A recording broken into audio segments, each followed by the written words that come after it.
والصلاة والسلام على سيدنا محمد أشرف المرسلين وعلى آله وأصحابه وأزواجه وأهل بيته الطيبين الطاهرين أما بعد மதிப்புக்குரிய உலமாக்களே, அன்புக்குரிய சகோதரர்களே, சகோதரிகளே, தாய்மார்களே, அன்புச்சரார்களே, இன்று உலக வரலாற்றில் மிக பிரசித்தி பெற்ற ஒரு ஞானியின் தினமாகும். அவர்கள் அஷ்ஷேகுல் அக்பர் வல் மிஸ்குல் அக்பர் வல் கிப்ரீத்துல் அஹ்மர் வன் நூருல் அபஹர் என்று அறிஞர்களால் போற்றி புகழப்பட்டு வருகின்றார்கள். நாங்கள் சுருக்கமாக இப்னு அரபி, முஹைதீன் இப்னு அரபி என்று சொல்லிக் கொள்கிறோம். இவர்களுடைய வரலாறு சமுத்திரம் போன்றது, கடல் போன்றது. இவர்களுடைய தத்துவங்களை எடுத்து பேசுவதற்கு இந்த ஜமானில், இந்த காலத்தில் யாரும் இருப்பார்களா என்று சந்தேகிக்கப்பட வேண்டி இருக்கின்றது. நபியுல்லாஹி ஸல்லல்லாஹு அலைஹி வஸல்லம் சொன்னார்கள், ஊதீது ஜவாமிஅல் கலிம், ஊதீது ஜவாமிஅல் கலிம். ஒரு சொல்லில் பல்லாயிரம் தத்துவங்களை, பல அர்த்தங்களை அடக்கி உள்வாங்கி பேசக்கூடிய ஒரு வல்லமையை அல்லாஹ் சுப்ஹானஹு வ தஆலா எனக்கு தந்திருக்கின்றான் என்று நபியுல்லாஹி ஸல்லல்லாஹு அலைஹி வஸல்லம் சொன்னார்கள். அதாவது ஒரு பழமொழியிலே சொல்வார்கள், குல் ஹர்ஃபன் குல் அல்ஃபன் என்று சொல்வார்கள். ஒரு எழுத்தை எடுத்து 1000 சொல். ஒரு எழுத்தை எடுத்து 1000 அர்த்தங்களை அந்த எழுத்துக்குள் புதைத்து உள்வாங்கி சொல், பேசு என்று ஒரு பழமொழி இருக்கிறது. நபியுல்லாஹி ஸல்லல்லாஹு அலைஹி வஸல்லம் அவர்கள் ஊத்தீத்து ஜவாமிஅல் கலிம் என்று சொன்னது போல ஷேகுல் அக்பர் முஹைத்தீன் இப்னு அரபி ரலியல்லாஹு தஆலா அன்ஹு அவர்களும் சில வசனங்கள் சொல்லி இருக்கிறார்கள். நான் ஷேகுல் அக்பர் முஹைத்தீன் இப்னு அரபி ரலியல்லாஹு தஆலா அன்ஹு அவர்கள் மீது மிக மஹப்பத் உள்ளவன். சிறு வயதிலிருந்து அவர்கள் மீது எனக்கு மஹப்பத்து இருந்து வருகிறது. இப்போது இந்த வயதில் ஓரளவு அவர்களுடைய ஞான விளக்கங்களை தெரிந்து கொள்ளக்கூடிய வாய்ப்பு இருந்தாலும் சிறு வயதில் அவர்களுடைய ஞான கருத்துக்களை புரிந்து கொள்ளக்கூடிய சந்தர்ப்பம் எனக்கு இருக்கவில்லை. இருந்தாலும் அவர்கள் மீது ஒரு அன்பு, ஒரு மஹப்பத்து எனக்கு இருந்து வந்ததற்கு காரணம் என்னுடைய மதிப்புக்குரிய தகப்பனார் அப்துல் ஜவாத் ஆலிம் வலியுல்லாஹ் ரஹ்மத்துல்லாஹி அலைஹி அவர்கள் நான் சிறுவனாக இருக்கின்ற காலத்திலேயே சில கிதாபுகளை முத்தாலா செய்து வருவார்கள். அதாவது பார்த்து வருவார்கள். அநேகமாக அவர்கள் படுக்கின்ற பாய், தலையணை, பெட்ஷீட்டுடன் ஒரு கிதாபு அல்லது 2 கிதாபு இருக்கும். அநேகமாக நான் பார்த்திருக்கிறேன். அல் இன்சானுல் காமில் என்று அஷேக் அப்துல் கரீமுல் ஜீலி ரஹ்மத்துல்லாஹி அலைஹி அவர்கள் எழுதிய அந்த நூல் தகப்பனார் அவர்கள் தினமும் பார்க்கக்கூடிய நூலாக இருந்தது. இன்னும் ஒரு நூல் ஃபுசூஸுல் ஹிகம். இது ஷேகுல் அக்பர் முஹைத்தீன் இப்னு அரபி ரலியல்லாஹு தஆலா அன்ஹு அவர்கள் எழுதிய நூல். இது அவர்களுடைய கடைசி நூல் என்றும் சொல்கிறார்கள். அல் ஃபுதுஹாத்துல் மக்கியா கடைசி நூல் என்றும் சொல்கிறார்கள். ஆனால் அவர்கள் 900க்கும் மேற்பட்ட நூல்கள் எழுதியிருக்கிறார்கள். குறிப்பாக தஃப்சீருல் கபீர், ஃபஹ்ருத்தீன் ராஸி இமாம் அவர்களுக்கும் தஃப்சீருல் கபீர் என்று ஒரு திருக்குர்ஆன் விரிவுரை நூல் ஒன்று உள்ளது. அதேபோல் ஷேகுல் அக்பர் அவர்களுக்கும் தஃப்சீர் திருக்குர்ஆன் விரிவுரை நூல் ஒன்று இருக்கிறது, எழுதியிருக்கிறார்கள். அது 95 வால்யூம், 95 முஜல்லத், ஜுஸு அல்ல, பாகம் அல்ல, வால்யூம். வால்யூம் என்றால் ஒரு கிதாபு இந்தந்த அளவுக்கு இருக்கும். அவ்வாறு 95 கிதாபுகள். ஒரே கிதாபு தான், 95 வால்யூம். சாதாரணமாக அந்த கிதாபை நான் நினைக்கிறேன், நாம் கண்ணால் காணல, நினைக்கிறேன் இந்த இடத்திலிருந்து வச்சு அந்த தொங்கல் வரைக்கும் போகும் அவங்க எளிய கிதாபுன்னு நினைக்கிறேன். இப்போ 95 வால்யூம் என்றால் ஒரு வால்யூமில் 500 பக்கம், குறைஞ்ச அளவு 500 பக்கம் என்று வச்சுக்கொள்வோம். 95 வால்யூமும் எத்தனை பக்கங்களை கொண்டதாக இருக்கும் கணக்கு பார்த்து சொல்லுங்க. ஒரு வால்யூம் 500 பக்கம் என்றால் 95 வால்யூம் எத்தனை பக்கங்களை கொண்டதாக இருக்கும்? நமக்கு கணிதம் அவ்வளவு ஓடாது. நீங்கள் சொல்லுங்க மாப்பம், சரியா சொல்லுங்க. ஏண்டா இந்த ஒலிப்ப பதிவு செஞ்சு கொண்டிருக்கானுங்கள் மறு அந்த நம்மட வினாடி கணக்கில் நம்மட பேச்சுகள் அவதானிக்கிற ஆக்களும் இருக்கிறாங்க. அதனால நாங்கள் சரியாக தான் பேசிக்கவும் வேணும். சொல்லுங்கள் பார்க்கலாம். 47,000க்கும் மேற்பட்ட பக்கங்கள். சுப்ஹானல்லாஹ், 47,000க்கும் மேற்பட்ட பக்கங்கள் எழுதுறதா இருந்தா சும்மாவா சகோதரர்களே? ஒரு பக்கத்தில் கடிதம் எழுதுறதுக்கு கூட நாங்கள் ஒப்பி போடுறோம். நீங்க எப்படி செய்யறீங்கன்னு சரியா? என்ன பொறுத்த வரையில் ஒரு பக்கத்தில் கடிதம் எழுத இருந்தாலும் முதல்ல நான் ஒரு வெறும் பேப்பர் உள்ள ஒரு கொப்பியை போட்டுக்குவேன். என் தவறுகள் வந்துடக்கூடாது என்பதற்காக போட்டுத்தான் ஒரு பக்கத்தை எழுதுறது. 47,000 பக்கங்கள் கடிதம் அல்ல, மார்க்க ஞானம், மார்க்க தத்துவம், இறைவனுடைய தத்துவம். அதை எழுதுறதா இருந்தா சும்மா எழுதிடுமா? இப்போ நாங்கள் சின்ன ஒரு புத்தகம் எழுதுவோம் வச்சுக்குவோமே, ஈத் முபாரக் என்ற ஒரு புத்தகம் எழுதுவோம். சின்ன புத்தகம், ஒரு 10 பக்கங்களை கொண்ட சிறிய புத்தகம் ஒன்று எழுதுவதற்கு ஒரு 10-15 கிதாபுகளை எடுத்து பார்க்க வேண்டிய நிலைமை வரும். அதில் பல சட்டங்களை நாங்கள் எழுதுவோம். சட்டங்களுக்கு கிதாபுகளை எடுத்து பார்க்க வேண்டிய நிலைமைகள் வரும். திருக்குர்ஆன் வசனங்களுக்கு விளக்கம் எழுத வேண்டிய நிலைமை வந்தா தஃசீர்களை எடுத்து பார்க்க வேண்டிய நிலைமை வரும். வரலாறோடு சம்பந்தப்பட்ட ஏதாவது ஒரு பாயிண்ட் அதில் எழுத வேண்டும் என்றால் தாரீகோடு சம்பந்தப்பட்ட கிதாபுகளை எடுத்து பார்க்க வேண்டிய நிலைமை வரும். அப்போ 10 பக்கங்களை எழுதுவதற்கு பல கிதாபுகளை பார்த்து பல நாட்கள் பல மாதங்கள் தேவைப்படுகிறது எங்களுக்கு. 47,000 பக்கங்களை எழுதுவதாயிருந்தால் எவ்வளவு கஷ்டம் நினைத்து கூட பார்க்க முடியுமா? முடியாது. ஆனால் நான் நினைக்கிறேன் அல்லாஹ் சுப்ஹானஹு வ தஆலா அவர்களுக்கு கொடுத்த அந்த விலாயத்தை கொண்டுதான் எழுதியிருக்கிறார்கள். திறமையை கொண்டு அவங்களுடைய கெட்டித்தனத்தை கொண்டு எழுதினதாக நான் கருதவில்லை. புத்துஹாத்துல் மக்கியாவை எழுதினார்கள் மக்காவிலே இருந்து. அதனால்தான் அல் புத்துஹாத்துல் மக்கியா என்று அதற்கு பெயர் வந்தது. மக்காவில் கிடைத்த புத்துஹாத் என்றால் புயுவாத், அல்லாஹ்வுடைய இல்ஹாம்கள் என்பது அதனுடைய அர்த்தம். பத்ருல் ஹபஷி என்று ஷேகுல் அக்பர் முஹைதீன் இப்னு அரபி நாயகம் அவர்களுக்கு ஒரு முரீது பிள்ளை இருந்தார். அவருடைய பெயர் பத்ருல் ஹபஷி.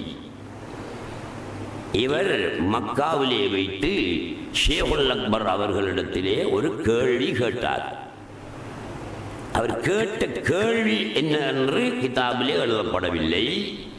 நான் இப்போது சொல்லக்கூடிய இந்த விளக்கம் அல் வாகீத் வல் ஜவாஹிர் அப்துல் வஹாபி ஷாரானி உரிய நூலிலே இருக்கிறது. முதலாவது பாகம் ஒரு 2-3 தாட்களை திரட்டும் போது இந்த சரித்திரம் வந்துடும். பத்ருல் ஹபஷி என்பவர் ஷேகுல் அக்பர் நாயகத்திடம் ஒரு கேள்வி கேட்டார். அதற்கு ஷேகுல் அக்பர் நாயகம், நான் இதற்கான விடையை ஒரு நூலாக உங்களுக்கு எழுதி தருகிறேன் என்று சொல்லி மக்காவிலே வைத்து எழுத ஆரம்பித்தார்கள். புத்துஹாத்துல் மக்கியா மிக பெரிய கிதாபு, விரிவான விளக்கங்களை கொண்டது. எனக்கும் அதை முழுமையாக பார்த்து வழங்க முடியாது. அப்துல் வஹாபு ஷாரானி மிக பிரசித்தி பெற்ற ஒரு இமாம், மிக திறமைசாலி. உலகத்து அறிஞர்களுக்கு அவருடைய வரலாறுகள் நிறைய தெரியாவிட்டாலும் பெயர் மட்டுமாவது தெரியத்தான் செய்யும் என்று நான் நினைக்கிறேன். இலங்கையில் இருக்கின்ற உலமாக்களில் அவர்களுடைய பெயர் தெரியாதவர்கள் இருக்க முடியாது. அவர்கள் முதலாவது பாகத்திலே ஒரு இடத்திலே சொல்கிறார்கள், இந்த செய்திகள் வரக்கூடிய இடத்திலே தான் சொல்கிறார்கள், புத்துஹாத்துல் மக்கியாவை நான் பார்வையிட்டேன், பல இடங்கள் எனக்கு விளங்கவில்லை. அவங்க சொல்றாங்க, எனக்கு விளங்கவில்லை. அதனால் வாகீத் வல் ஜவாஹிர் என்ற என்னுடைய இந்த நூலில் என்னோடு விளங்காத விஷயங்களை நான் குறிப்பிடவில்லை, எழுதவில்லை என்று சொல்கிறார்கள். அந்த பெரிய மகானுக்கே புத்துஹாத்துல் மக்கியாவை விளங்க முடியாதான் போனால் என்னையும் உங்களையும் போன்றவர்களுக்கு விளங்குமா சகோதரர்களே? விளங்காது. என்னுடைய தகப்பனார் அவர்கள் பெருமைக்கு மாடி கேளாதுதானே, ஹகீகத்தை சொல்லணும். இல்ஹாம் வழங்கப்பட்டவர்கள் என்பது எங்களுடைய நம்பிக்கை. ஏனெனில் என்னுடைய தகப்பனாருடன் நெருங்கி இருந்தவர்களுக்கு மாத்திரம்தான் தெரியும். தகப்பனார் அவர்கள் பல மேடைகளிலே பேசக்கூடியவர்கள் அல்ல, பெருங்கூட்டங்களில் பேசக்கூடியவர்கள் அல்ல. அப்படி இருந்திருந்தால் பலருக்கு அவர்களுடைய அறிவுஞானத்தை பற்றி தெரிந்திருக்கலாம். 2-3 நெருங்கிய நண்பர்களை வைத்துக் கொண்டுதான் தகப்பனார் அவர்கள் பேசுவது வழக்கம். அவர்களுக்குத்தான் தெரியும் தகப்பனார் இல்ஹாம் வழங்கப்பட்டவர்கள், இல்முல் லதுன்னி வழங்கப்பட்டவர்கள், இல்முல் கஷ்ஃபு வழங்கப்பட்டவர்கள் என்பது தெரியும். இல்முல் லதுன்னி என்று ஒரு இல்மு இருக்கு, இல்முல் இல்ஹாம் என்றும் சொல்லுவாங்க, இல்முல் கஷ்ஃபு என்றும் சொல்லுவாங்க. இதுக்கிடையில் சின்ன சின்ன வித்தியாசங்கள் இருக்கலாம் என்று நான் நினைக்கிறேன். இருந்தாலும் பொதுவாக இந்த இல்மு ஆசிரியருடைய உதவியின்றி ஏற்படுகின்ற இல்மு, கிதாபுகளுடைய உதவியின்றி ஏற்படுகின்ற இல்மு. அல்லாஹ் சுப்ஹானஹு வ தஆலா ஆசிரியனாக இருந்து அந்த இல்மை அவர்களுக்கு உதிப்பாக்கி கொடுப்பான். அப்படி உலகத்திலே சஹாபாக்களில் பலர் இருந்திருக்கின்றார்கள், தாபிஈன்களில் பலர் இருந்திருக்கிறார்கள், தபஅத் தாபிஈன்களில் பலர் இருந்திருக்கிறார்கள். இன்று வரை அவுலியாக்களில் பலர் இருந்து வருகிறார்கள், இல்முல் இல்ஹாம் வழங்கப்பட்டவர்கள். இல்முல் இல்ஹாம் மினர் ரஹ்மான், அல்லாஹ்வினால் கொடுக்கப்படக்கூடிய இல்மு. மன் அமில பிமா அலிம அல்லமஹுல்லாஹு இல்ம மாலம் யஅலம்.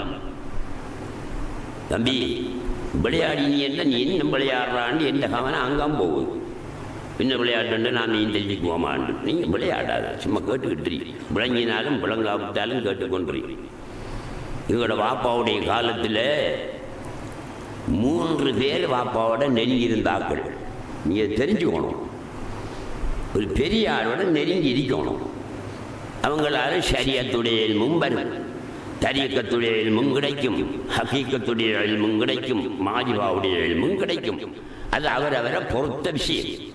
3 பேர் மிக நெருங்கி இருந்தது எனக்கு தெரியும்.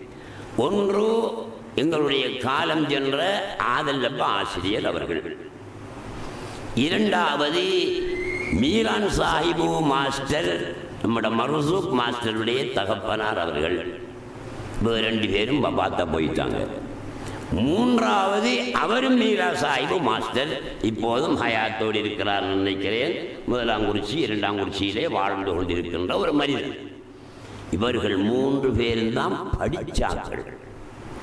பாப்பாவோட நிறைய நெருங்கி இருந்தாக்கள்ல படிச்சாக்கள் இவ 3 பேரும் தான். இன்னும் எத்தனையோ ஹாஜிமாரெல்லாம் இருந்தாங்க.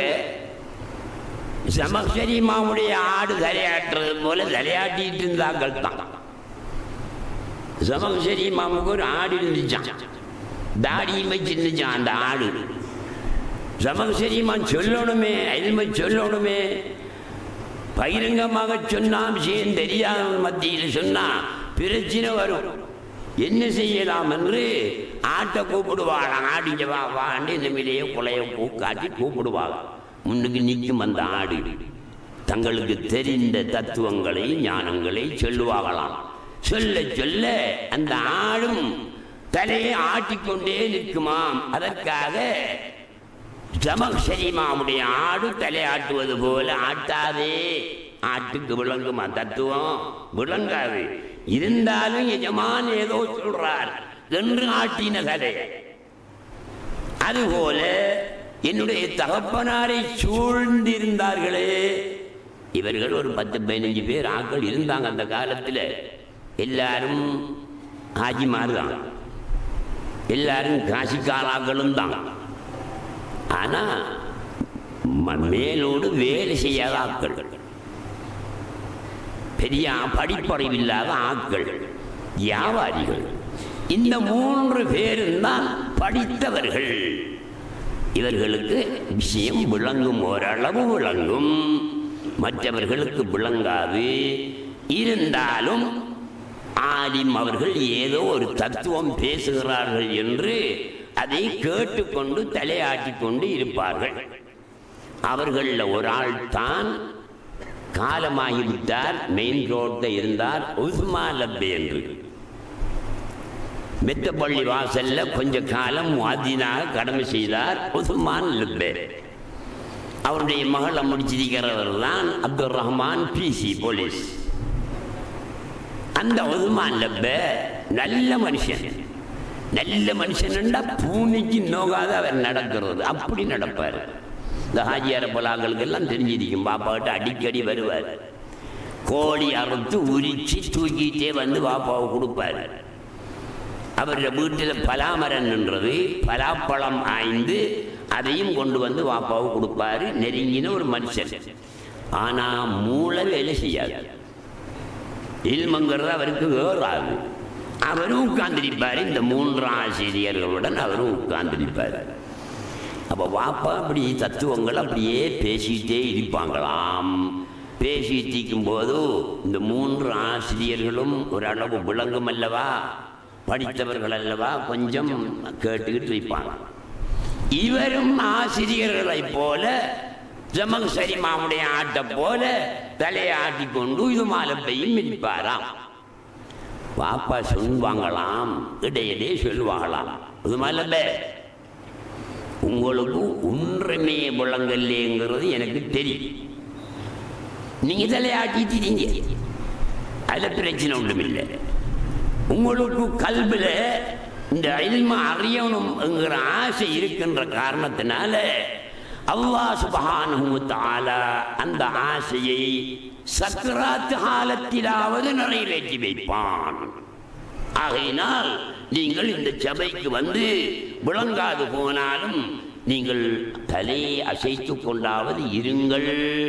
وَإِذَا قَرَأْنَا الْقُرْآنَ فَاتَّبِعْ الْقُرْآنَ ثُمَّ إِنَّ عَلَيْنَا بَيَانًا. எப்படி பாப்பாட ஆதாரம்?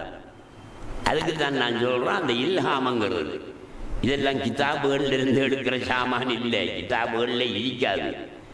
இல்ஹாம் வழங்கப்பட்ட இமாம்கள் ஆரிபீன்கள் எழுதின கிதாபுகளில் சிலது இருக்கும்.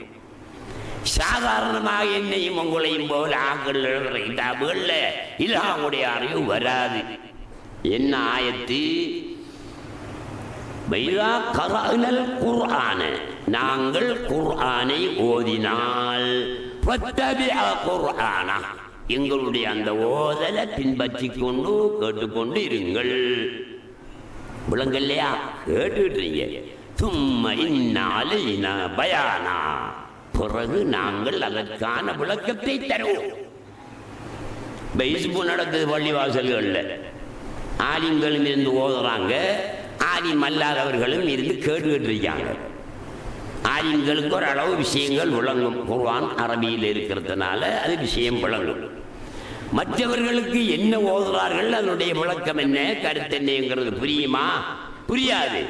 இருந்தாலும் நன்மையான காரியம் ஒன்று நடக்கிறது என்ற அடிப்படையில் அவர்கள் கேட்டுக்கொண்டிருப்பார்கள். அது நல்ல காரியம்தான். அல்லாஹ் சுப்ஹானஹு வ தஆலா நாடினா பின்னொரு காலத்தில் அந்த இல்மை சொல்லிக் கொடுப்பான். இப்படி ஆசிரியர்கள் 3 பேரும் இன்னும் சிலரும் தகப்பனார் அவர்களிடத்திலே இருந்த காலத்தில் தகப்பனார் அவர்கள் சொன்ன விளக்கங்களை நாங்கள் பார்க்கின்ற போது இப்போதுதான் எங்களுக்கு ஓரளவு தெளிவாக விளங்குகிறது அவர்கள் இல்ஹாம் வழங்கப்பட்ட ஒருவராக இருந்தார்கள் என்று. இதே மாதிரி ஷேகுல் அக்பர் முஹைத்தீன் இப்னு அரபி ரலியல்லாஹு தஆலா அன்ஹு அவர்கள் கடுமையாக வழங்கப்பட்டவர்கள்.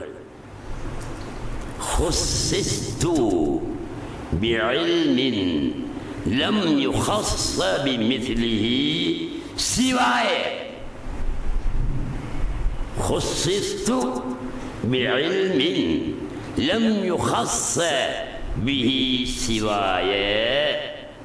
பின்னால் ஒரு அடி ஒன்று எனக்கு வருகிறது இல்லை, வந்தால் சொல்லுவேன். இது எங்கே எழுதப்பட்டிருக்குன்னு தெரியுமா?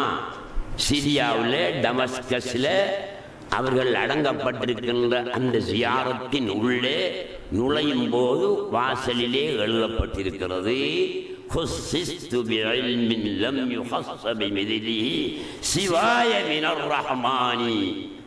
பின்னால ஏதோ ஒரு ரெண்டு சொல்லுவார். அதாவது ஒரு அறிவை கொண்டு நான் மட்டும் இந்த உலகத்திலே சொந்தமாக்கப்பட்டிருக்கிறேன் என்று சொல்றாங்க. ஆறு ஷேகுல் அக்பர் முஹித்தீன் இப்னு அரபி. அது எதை இந்த இல்மோ இல்முல் இல்ஹாம் இல்முல் கஷ்ஃபு என்று சொல்லக்கூடிய இல்மை அல்லாஹ் சுப்ஹானஹு வ தஆலா கொடுத்தான்.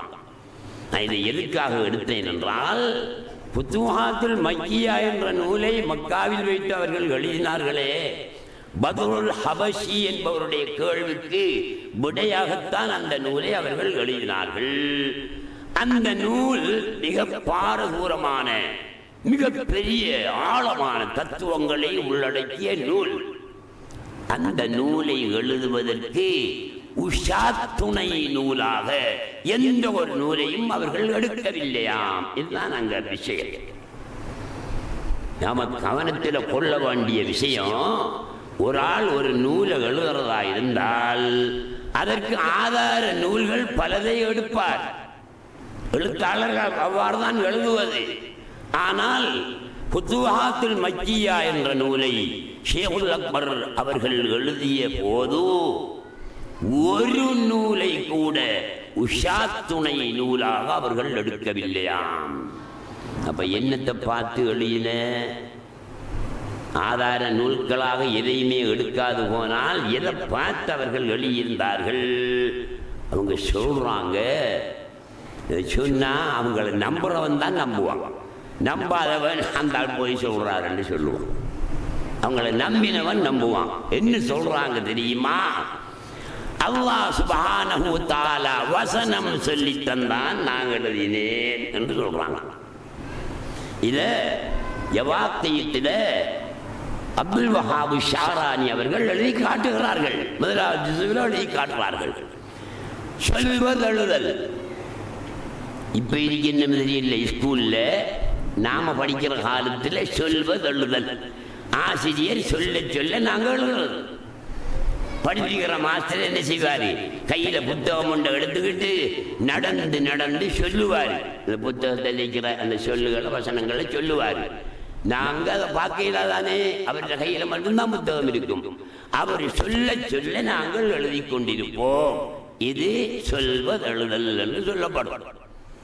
அல்லாஹ் சுப்ஹானஹு வ தஆலா ஷேகுல் அக்பர் முஹித்தீன் இப்னு அரபி ரலியல்லாஹு தஆலா அவர்களுக்கு சொல்லி கொடுத்தானாம், அவர்கள் எழுதினார்களாம்.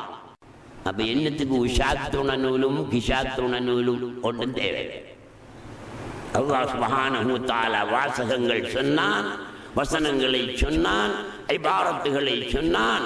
ஷேகுல் அக்பர் முஹித்தீன் இப்னு அரபி ரலியல்லாஹு தஆலா அவர்கள் எழுதினார்கள் ஃபுத்துஹாத்துல் மக்கியா. எழுதி முடிஞ்சு.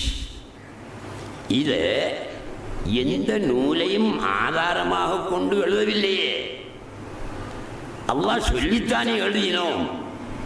ஆனால் இதை வெளியிடுவதாயிருந்தால் அல்லாஹ் சுப்ஹானஹு வ தஆலா நமக்கு எனக்கு ஏதாவது ஒரு தலீலை தர வேண்டும், ஆதாரத்தை தர வேண்டும்.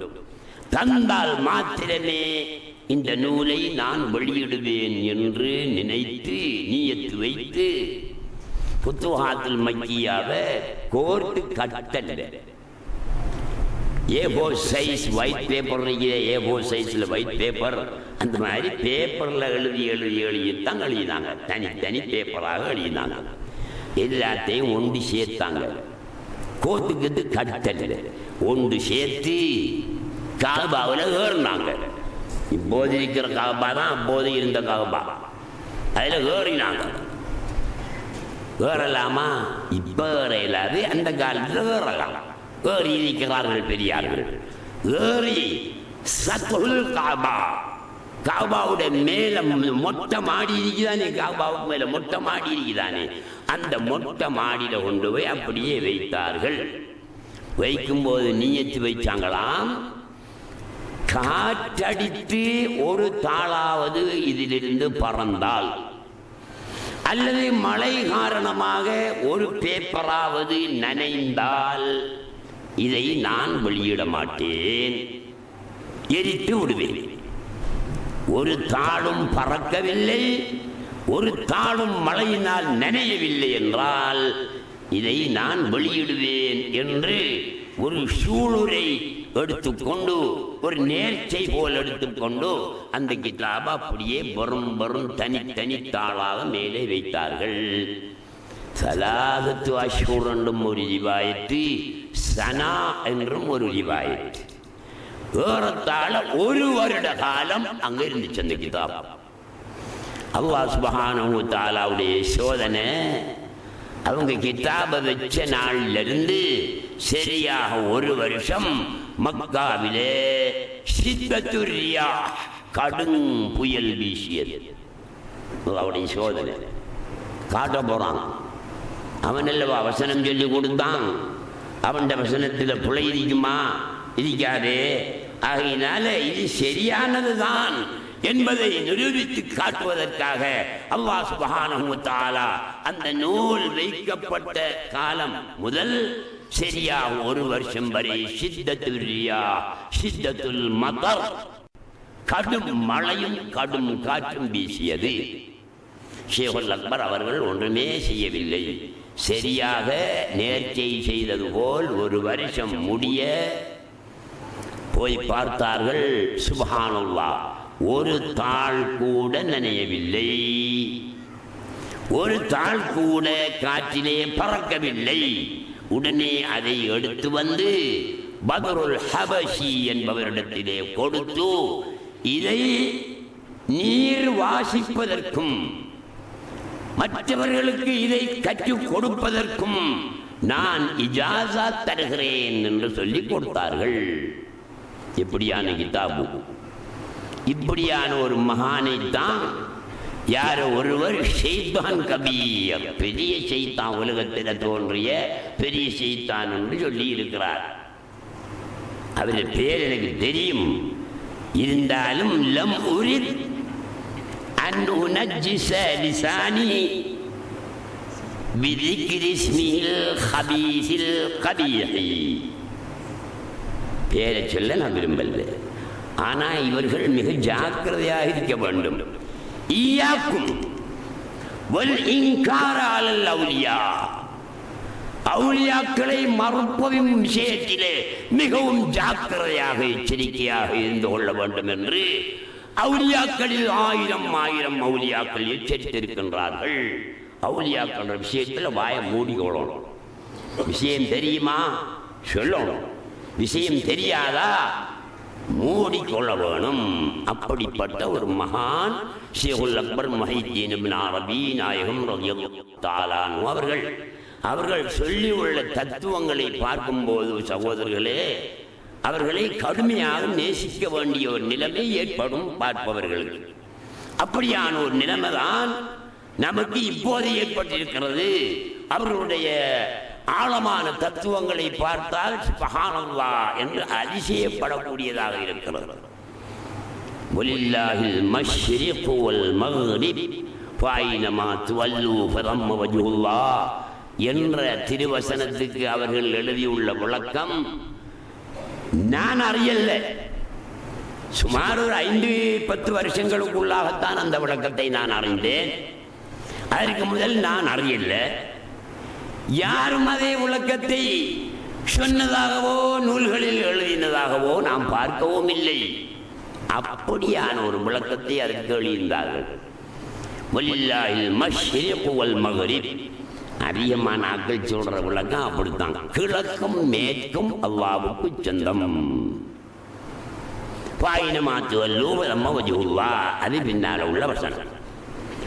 இதற்கு வலில்லாஹில் மஷ்ரிக்கு வல் மக்ரிப், கிழக்கும் மேற்கும் அல்லாஹ்வுக்கு சொந்தம் என்றுதான் உலகத்தில் உள்ள அறிஞர்கள் எல்லாம் பேசுவாங்க. நானும் அப்படித்தான் பேசியும் இருக்கிறேன், எல்லாரும் அப்படித்தான் பேசுறேன்.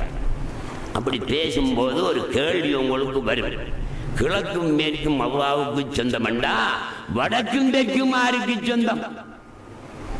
அப்ப ஓரத்தனுக்கு சொந்தமோ என்ற ஒரு கேள்வி வருமா? வராதா? வரத்தானே செய்யும்.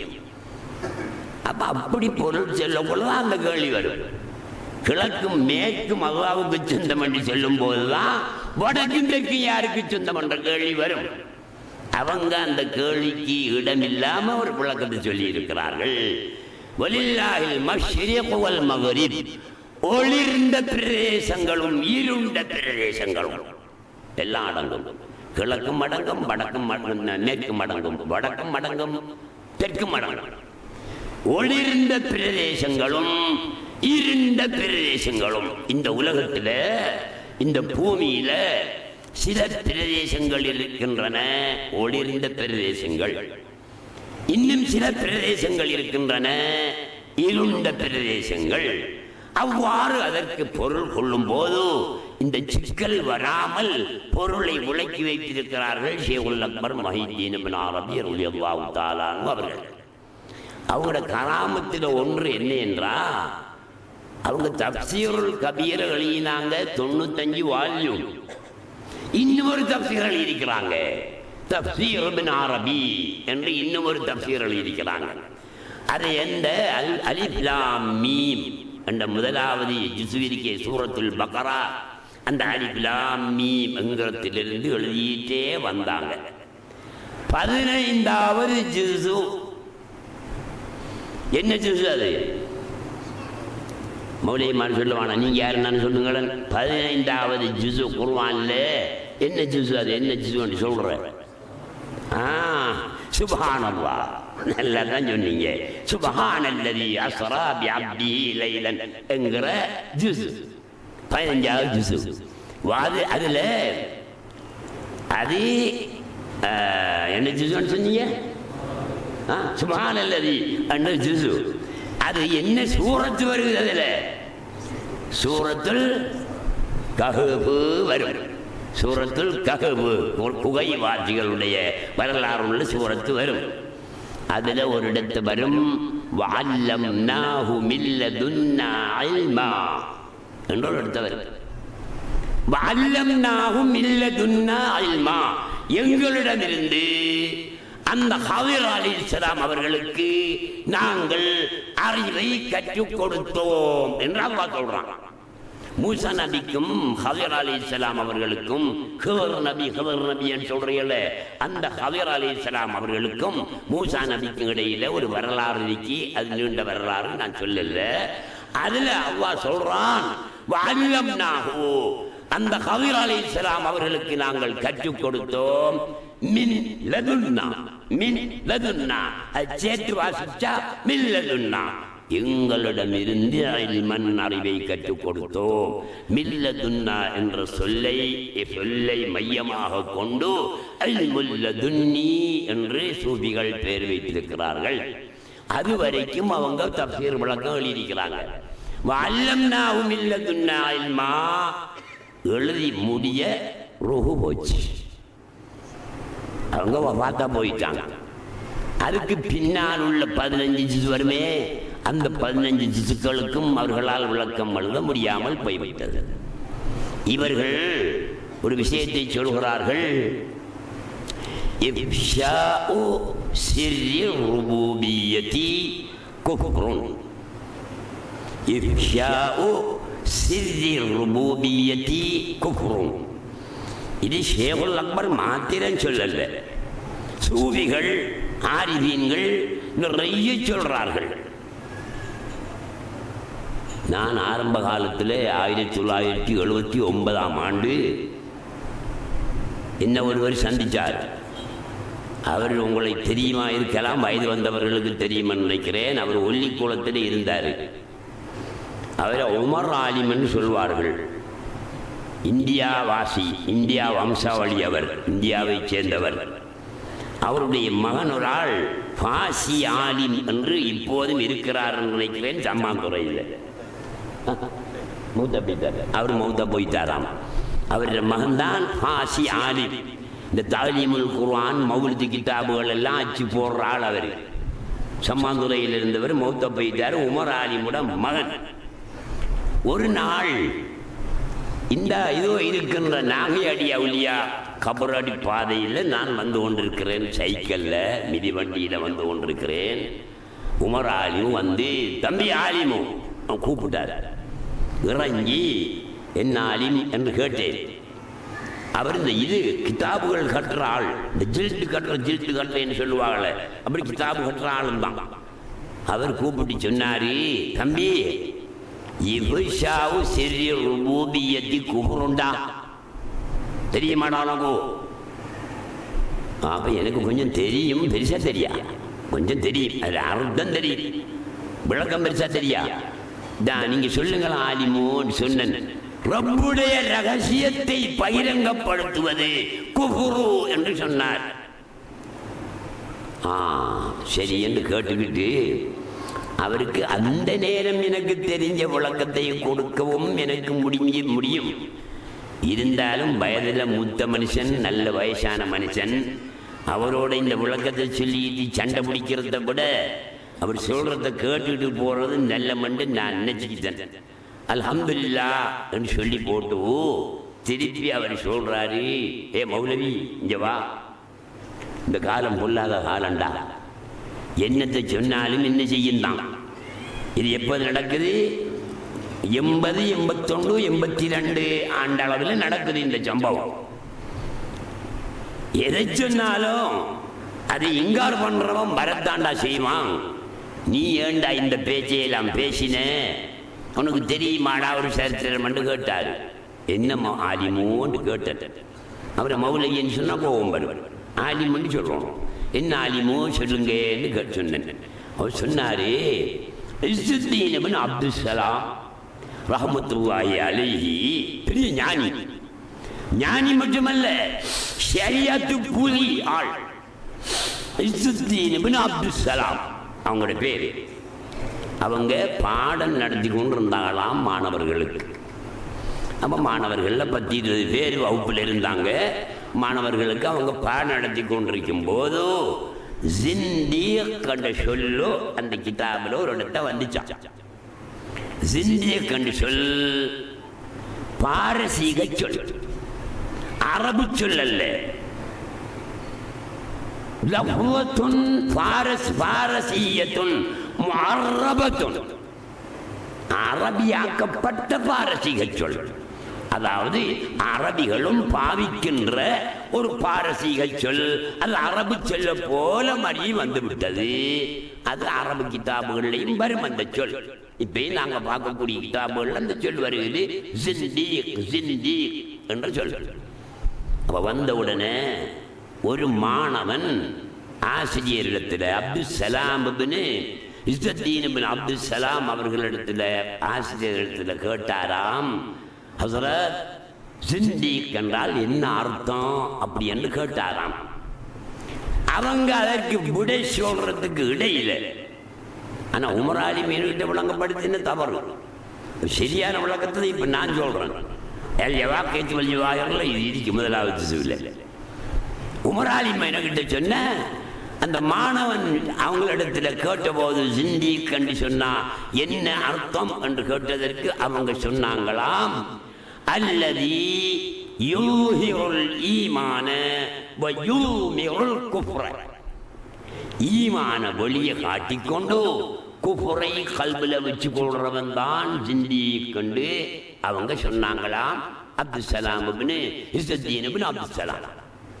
அப்ப அந்த மாணவன் திருப்பி கேட்டானாம், இந்த காலத்தை பொறுத்தவரையில் அப்படியானவர் யார், யாரை சொல்லலாம் என்று கேட்டதற்கு இஸ்ஸுத்தீன் இப்னு அப்துல் சலாம் சொன்னாங்களாம், ஷேகுல் அக்பர் முஹித்தீன் இப்னு அரபியை சொல்லலாம் என்று சொன்னாங்களாம் என்றுதான் உமர் ஆலிம் சொன்னார். அப்படி அல்ல.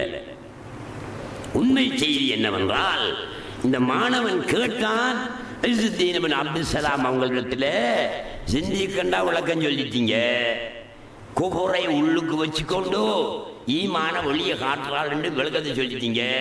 அப்படியான ஆள் யார் இந்த காலத்தை பொறுத்தவரையிலே என்று கேட்டதற்கு அவங்க பதில் சொல்றதுக்கு இடையில பக்கத்தில் இருந்த ஒருவன் சொன்னானா, முஹித்தீன் இப்னு அரபியை சொல்லலாம் என்று அவன் சொன்னானா. ஆசிரியர் சொல்லல, இஸ்ஸுத்தீன் இப்னு அப்துல் ஸலாம் சொல்லல. பக்கத்தில் இருந்தவன் ஏதோ ஒரு தீவிரவாதி போல விளங்குது, அவன் திடீரென்று ஷேகுல் அக்பர் முஹித்தீன் இப்னு அரபியைத்தான் சொல்லலாம் என்று சொன்னானாம். அதோடு பாடம் முடிஞ்சு போச்சு. மாணவர்களும் கலைந்து போனார்கள். அன்று இஸ்ஸுத்தீன் இப்னு அப்துல் ஸலாம் அவர்கள் நோன்பாளியாக இருந்தார்கள். அவங்க ரூமுக்கு போனாங்க. நோன்பு திறக்கிற நேரம். அங்கே போய் ரூமில் இருக்கும்போது அந்த பாடத்தில் அன்று பகல் கலந்து கொண்ட ஒரு மாணவன் தான் அவர்கள் நோன்பு திறப்பதற்கான ஏற்பாடுகளை செய்து கொண்டிருந்தார். பேரிச்சம்பழம், தண்ணி, கஞ்சி இப்படியான சாமான்களை வச்சுக்கிட்டு இருந்தார். அவங்க நோன்பு திறந்தாங்க.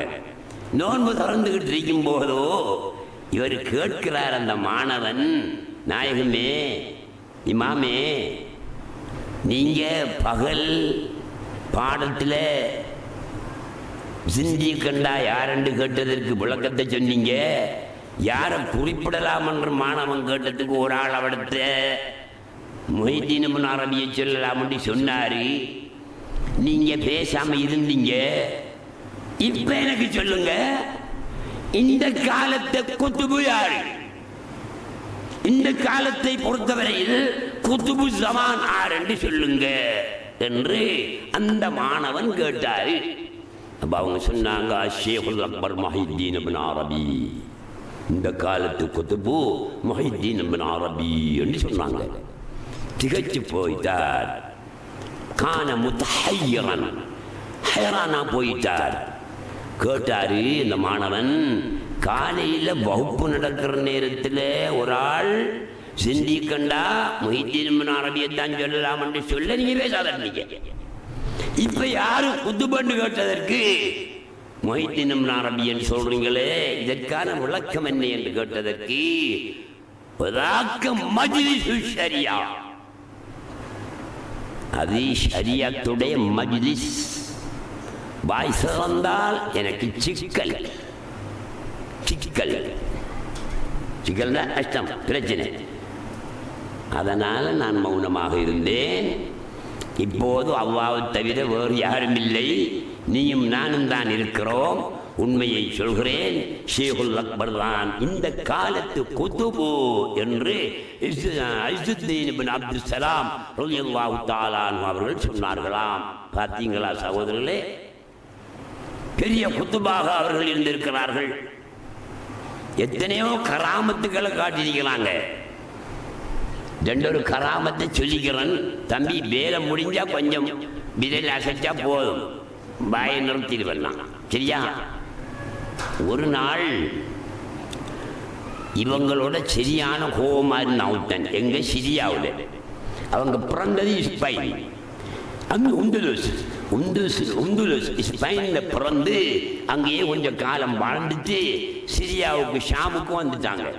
சிரியாவில் தான் கூடுதலான காலம் வாழ்ந்து அங்கேயே மவுத்தானாங்க ஷேகுல் அக்பர் முஹித்தீன் இப்னு அரபி. அங்க இருக்கும் போதும் இதே தத்துவத்தை தான் சொல்லிட்டு இருந்தாங்க. அவங்க என்ன தத்துவம் சொல்லி வந்தார்களோ அதே தத்துவத்தை தான் சொல்லிக்கிட்டே வந்தார்கள். ஒருவனுக்கு, அந்த ஊரில் உள்ள ஒருவனுக்கு அந்த தத்துவம் பிடிக்கல. என்னை இவர் சொல்ற தத்துவம் குர்ஆனுக்கு மாத்த மாதிரிக்கு, ஹதீஸுக்கு மாத்த மாதிரிக்குன்னு அவன் நினைச்சான். அல்லாஹ் தஆலா அவன் அறிவு அப்படித்தான் வச்சான் போல விளங்குது. அவன் என்ன செய்யறத, ஒவ்வொரு பக்திலையும் தொழுது போட்டு அல்லாஹும் மல்அன் இப்னு அரபி, அல்லாஹும் மல்அன் இப்னு அரபி என்று 10 தரம் சொல்லுவான். ஆண்டவனே இப்னு அரபியை லானத்து செய், சாபமிடு என்று சொல்லுவான். ஒவ்வொரு தொழுகிறவரும் 10 தரம் சொல்றான். அவ்வளோ அவன் அப்படி இருக்கிற காலத்தில் இவர்களுக்கு தெரியும், இப்படி ஒருவன் ஊரில் இருந்துகிட்டு இப்படி சொல்றானாம்ங்கிறது ஷேகுல் அக்பருக்கு தெரியும். ஆனா அவன் ஒன்றும் பேசல, பேசாம இருந்தாங்க. ஒரு நாள் மண்டையை போட்டுட்டான் மேல்படியா. அந்த ஆள் சொன்னாரே தானது செய்தாரே அவரு மௌத்தா போயிட்டாரு.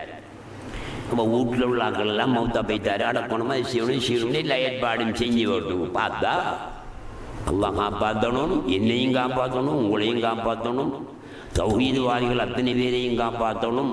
ஹின்சியுடைய பன்றியுடைய முகம் போல இருந்துச்சாங்க அவருடைய முகம். சுப்ஹானல்லாஹ். வீட்டவர்களுக்கெல்லாம் கண்ணீர் மல்கி. என்ன காரணம்? இந்த தொழுகிற மனுஷன், ஷரியத்தை பேணி நடக்கிற மனுஷன், நோன்பு முடிக்கிறவர், சுன்னத்தான காரியங்களை செய்கிற மனுஷன், ஏன் இப்படி வந்தது? இப்போ எல்லாரும் முடிவெடுத்தாங்களாம் இவர் எல்லாம் நல்லா செஞ்சவர் தான், நல்ல மனுஷன் தான், அதில் பிரச்சனை ஒன்றும் இல்லை. ஆனால் ஷேகுல் அக்பர் இவர் லானத்து செய்தாரே, அதுதான் இவர் செய்த பிழையாக இருக்க வேணும். அதனால் தான் அல்லாஹ் தஆலா இப்படி ஆக்கி வைத்திருக்கிறான் என்று நினைச்சு இந்த குடும்பத்தார் ஷேகுல் அக்பர் கிட்ட வந்தாங்க. இவங்க ஹயாத்தோடு இருக்கிறாங்க. நாயகமே, அவரே ஒரு நாளைக்கு 10 தடவை உங்களை சரிச்ச மெய்தான், எங்களுக்கும் தெரியும், நாங்கள் என்ன செய்ய? அவருக்கு விளங்கினத்தை வச்சு அவர் அப்படி செய்யிருக்காரு. இப்போ இப்படி நிலவரமாச்சு, தாங்கள் வந்து துவா செய்யுங்க நாயகமே, அவருடைய முகம் இன்சானுடைய முகமாக வாரத்துக்கு துவா செய்யுங்கன்னு சொன்னாங்க. அப்போ அவங்க இவனுக்கு நான் துவா செய்கிறேன், நாஜமா போ அருவா போன்னு சொல்லல. அவங்க அப்படி சொல்ல மாட்டாங்க தானே. وَلِشَيْخِ التَّرْبِيَةِ عَلَامَاتٌ ظَاهِرَةٌ إِذَا طَلَبْتَهُ آتَاكَ. உண்டு. இன்னும் 4-5 விஷயம் இருக்கி, அது நாளைக்கு தான் நான் சொல்றதுக்கு இருக்கேன். நாளைக்கு ராத்திரி அராத்து இருக்கி உண்டை சொல்றேன். இதா தலப்தஹு ஆத்தாக்க. தர்பியாவுடைய ஷேகாக இருந்தால் அவரிடத்தில் நீ எதை கேட்டாலும் அதை அவர் தருவாரு, மறக்க மாட்டாரு. அவர் தான் தர்பியத்துடைய ஷேக் என்று எழுதுறாங்க. தெய்வங்கள்ட்ட வந்து சொன்ன உடனே அப்படியா நான் பாரேன் என்று எழும்பி ஜுப்பாவையும் போட்டு விட்டு போனாங்க. போய் முகத்தை பார்க்கல. என்ன எல்லாரும் சொல்லிட்டாங்க இப்படி முகம் இருக்கேன், என்னத்தை பார்க்கல தொழுது விட்டு இருந்தாங்க. 2 ரக்காத்து சொன்ன தொழுவாங்க. எப்படி தொழுவாங்கன்னா அந்த தொழுகையில சுஜூதுல ரொம்ப நேரம் இருந்தாங்களாம். நான் நினைக்கிறேன் அது மணித்தியால கணக்க போடல அந்த கிதாபுல, வக்துன் தவீலன்னு தான் எழுதியிருக்காரு. நீண்ட நேரம் இருந்தாங்க. எந்த அளவுக்குண்டா ஒரு நாங்கள் நினைக்கிறோம் ஒரு 4-5 மணித்தியாலம் போல என்ன செஞ்சாங்க, அந்த சுஜூதிலேயே இருந்தாங்க. பிறகு எழும்பி சலாம் கொடுத்துட்டு 2 ரக்காத்தை முடிச்சுட்டு சொன்னாங்க, இப்போ திறந்து பாருங்க. திறந்து பார்த்தால் அழகான முகம், இன்சானுடைய அழகான முகமாக காட்சி அளித்தது அவருடைய முகம். அவங்க என்ன செஞ்சிருப்பாங்க, இந்த சுஜூதுல துவா கேட்டிருப்பாங்க. யா அல்லாஹ், அவன் உன்னையே செல்ல என்னை ஏசினான், நான் மன்னித்துக் கொண்டேன், நீ அவனை மன்னித்துக் கொள் என்று கேட்டடிப்பாங்க. இப்படித்தானே கேட்டிருப்பாங்க. வேறு கேட்கறதுக்கு அங்கே ஒன்றும் இல்லை. நான் நினைக்கிறேன், கிதாபில் காணல, நான் நினைக்கிறேன் அல்லாஹ் சொல்லி இருப்பான், முடியாது, மண் ஆதாரி வழியன் பக்கத்து ஆனந்து ஊட்டில் ஹர்பி என்று சொன்னான் நான் தான். ஆகினால நீ மன்னிச்சாலும் நான் மன்னிக்க மாட்டேன் என்று சொல்லி இருப்பான் என்று நான் நினைக்கிறேன். இல்லை ஆண்டவனே, நீ அப்படி சொல்லி இருந்தாலும் நான் மன்னிச்சுக்கிட்டேன், நீ அவனை மன்னிச்சுக்க, ஏன்னா இந்த துவாவை நீ ஏத்துக்க என்றே கேட்டு கிடந்திருப்பாங்க சுஜூதுல. அல்லாஹ் சுப்ஹானஹு வ தஆலா கடைசியில் ஏற்றுக்கொண்டான். அதனால அவருடைய முகத்தை அழகான முகமாக ஆக்கி வைத்தான். இப்படியும் இருக்கு. பிறகு ஷேகுல் அக்பர் நாயகத்துடைய அந்த தர்காவில் அண்டர் கிரவுண்ட்லாம் ஒரு தர்கா இருக்கு. மஸ்ஜித் முஹிதீன் என்ற ஒரு பள்ளிவாசல் இருக்கு, ஜும்மா பள்ளிவாசல். அந்த பள்ளிவாசல் பக்கத்தில் அண்டர் கிரவுண்ட் ஒன்று இருக்கு. அந்த அண்டர் கிரவுண்டுக்குள்ள இறங்கி போனா அவங்க சியாரம் இருக்கு. அந்த சியாரத்தில் ஓரத்தில் சின்ன ஒரு பள்ளம் ஒன்று மூடினாப்புல இருக்கு. அப்போ அந்த ஹாஜிமோ தர்கா, ஹாஜிமு சியாரா, அவரிடத்தில் அந்த வேலையாள் இடத்துல நான் கூப்பிட்டு, இது என்ன இவிடத்தில் ஒரு பள்ளம் ஒன்று இருக்கு, இது என்னன்னு கேட்டேன். அதுக்கு அவர் வரலாறு ஒன்றை சொன்னார். ஷேகுல் அக்பர் நாயகத்தை வஃபாத்தாகி அடக்கிய பிறகு அவருக்கு ஒரு ஜியாரமாக ஓலையால, ஈச்சம் ஓலையால, பேரித்த மரத்து ஈச்சம் ஓலையால ஒரு ஜியாரம் கட்டி வச்சிருந்தாங்க அவங்களோட ஆட்கள். இந்த கோபமான ஆக்களும் பலர் இருந்தாங்க தானே இந்த ஊரில். அதில் ஒருவன் அதை எரித்து சாம்பலாக்க வேணும் என்ற நோக்கத்தோடு தஹஜ்ஜுடைய வேளையில், சுமார் தஹஜ்ஜுடைய வேலை என்றால் சுமார் நான் நினைக்க 3 மணி 3:30 மணி அளவுக்கோ நெருப்பு பந்தத்தோடு வந்தான்.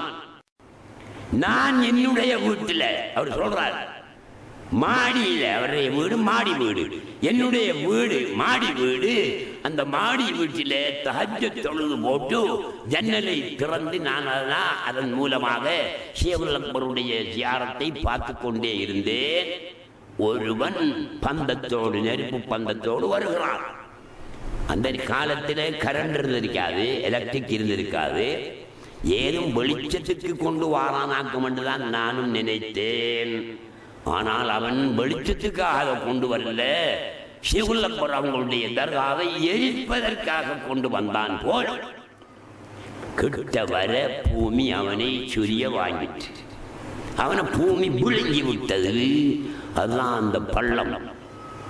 காலையில் பார்த்தாங்க வீட்டுக்காராக்கள், பொஞ்சாயை பார்த்தா நினைப்பா புருஷனங்கடா ஆண்டு, புருஷனை பார்த்தா புருஷனை காணல, பெட்ரிக்கு என்னடா படுத்தவரை காணல, எல்லா இடமும் தேடினா ஒரு இடத்தையும் ஆள் இல்லை. அப்ப இந்த ஆள் தான் சொன்னாரு, மாடியிலிருந்து பார்த்தாரு, நான் இவர் எனக்கு தெரியா, யார ஒருவர் இருட்டுல பந்தம் ஒன்று கொண்டு வந்து இதை எரிக்க வந்தது போலும். கிட்ட வர அவர் பூமி விழுங்கியதை நான் பார்த்து கொண்டிருந்தேன். அது உங்களோட ஆளாத்தான் இருக்கணும், ஒரு இடத்தையும் ஆள் இல்லைண்டா அவராத்தான் இருக்க வேணும் என்று அந்த மாடியிலே பார்த்து கொண்டிருந்தவர் சொன்னாராம் என்று ஹாஜிமுல் மசார், அந்த தர்காவில் பணி செய்து கொண்டிருந்த அந்த பணியாளர் இந்த விவரத்தை எங்களிடத்திலே சொன்னார். எனவே அன்புள்ள சகோதரர்களே, 9 மணிக்குள்ள நீங்க முடிக்கணும்னு சொல்லிட்டாங்க. அந்த கையை காட்டுறார் ஒரு ஆள் நின்றுகிட்டு. ஆகையினால நான் இதோட முடிச்சு கொள்றேன். நாளை இரவு காதிரியா ராத்திப் இருக்கிறது. ராத்திபில் எல்லாரும் வர இயலாது, அங்கத்தவர்கள் மட்டும்தான் வரலாம்.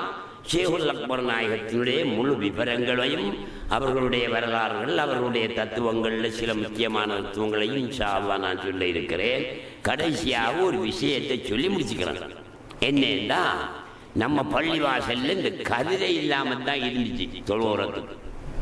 ஏழாதவங்க இருந்து தொழுவுறதுக்கு கதிரை இல்லாமல் இருந்த பிறகு யாரோ ஒரு ஆள் ஒரு கதிரை ஒன்று வாங்கி கொடுத்துருக்காரு. அது இப்ப 8-10 கதிரையா போச்சு. உத்தந்தான் ஒரு கதிரை வாங்கி கொடுத்தான்.